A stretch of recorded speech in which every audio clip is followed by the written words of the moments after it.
Voordat jy die video kyk, onthou om die hoofstuk in jou boekie te doen. Ons is by hoofstuk 1, disipelskap is 'n werklike lewensroeping. In Lukas 5 vers 27 lees ons, daarna het Jesus uitgegaan en 'n tollenaar met die naam Levi by die tolhuis sien sit. En hy het vir hom gesê, volg my. Dit is eintlik wonderlik hoe die Here die disippels geroep het. Nou, 'n disipel is mathetes. Dis om 'n volger te hê. Nou, in die Ou Testament het rabbies bymekaar gekom en hulle het mense gehad wat hulle geleer het. En in die oorgang tussen die Ou en die Nuwe Testament het die Fariseërs en die skrifgeleerdes eintlik met die rol van die priesters en die leviete begin stadig oorneem en hulle het disippels gemaak, volgers. En dan het hulle die wet geleer. Aanvanklik was die bedoeling goed geweest, maar soos die tyd aangegaan het die Fariseërs en die skrifgeleerdes mense meer geleer oor hulle eie wette en hulle eie interpretasies as wat hulle werklik by die woord van die Here gebly het. En dit het die tafel gedek vir die koms van Johannes die Doper. Met Johannes die Doper het die Here eintlik aangekondig dat die ou bedeling is besig om verby te gaan. Die mense gaan nie meer die wet onderhou om God te eer nie, maar hulle gaan dit doen op 'n groter platform met 'n groter plan.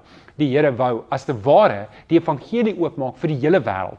So, wat is werklik belangrik? En dit is 'n verhouding met God, 'n lewende verhouding met God. En Jesus sê dit, in Matteus 15 vers 8 sê hy, hierdie volk eer my met hulle mond, maar hulle harte is ver van my af. En dit is wat ek en jy moet weet, is die Here roep my en jou om met ons hele hart aan hom te behoort. Jesus se doel toe hy aarde gekom het, was juis om te sterf aan die kruis vir die mense sondes, om mens met God te versoen, om mense in 'n nuwe verhouding met God te bring, en dan vir die mens om disippels te maak, en so ander mense in die koninkryk van die Here in te trek. Nou, op 'n manier is die eerste disippels baie anders as ons. Toe die Here Jesus hulle geroep het hulle baie spesiale roeping gehad. Hulle was apostels, en hulle was uitgestuur om die kerk te vestig. So op 'n manier is hulle anders, maar hulle is ook dieselfde. Net soos vir die disippels geroep was om disippels te maak, net so is ons ook geroep om disippels te maak wat disippels maak. Nou, in die res van die studie gaan ons kyk na die 6 fases van disippelskap. En ek wil dit nou met jou deel. Hierdie 6 fases, elkeen van ons is op een van hierdie plekke in hierdie 6 fases, en die doel is om ons deur hierdie 6 fases te kry, sodat ons ander se hande kan vat om hulle ook deur hierdie 6 fases te kry. Wat is hierdie 6 fases? Eerste fase is, Jesus het hulle geroep, net soos wat die Here Jesus vir ons geroep het. Wanneer die Here Jesus ons roep, dan sê hy, kom en kom kyk.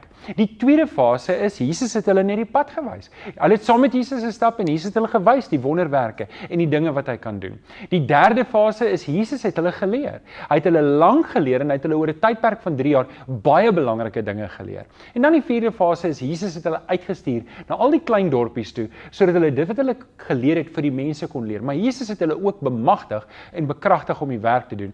En dit bring ons dan by fase 5. Jesus het hulle teruggeroep en hulle geëvalueer en hulle gehelp om verder te gaan. En daardie proses noem ons mentorskap. En dan by fase 6 het Jesus hulle in die wêreld uitgestuur om die wêreld om te keer. Daardie 6 fases is net so van toepassing op my en ook op jou. In Matteus 28 vers 19 tot 20 lees ons, gaan na al die nasies toe. Dis Jesus wat met sy disippels praat, maar ook met my en jou. Gaan na al die nasies toe, maak die mense my disippels, doop hulle in die naam van die Vader en die Seun en die Heilige Gees, en leer hulle om alles te onderhou wat ek julle beveel het. En onthou, ek is by julle al die dae tot aan die volëinding van die wêreld.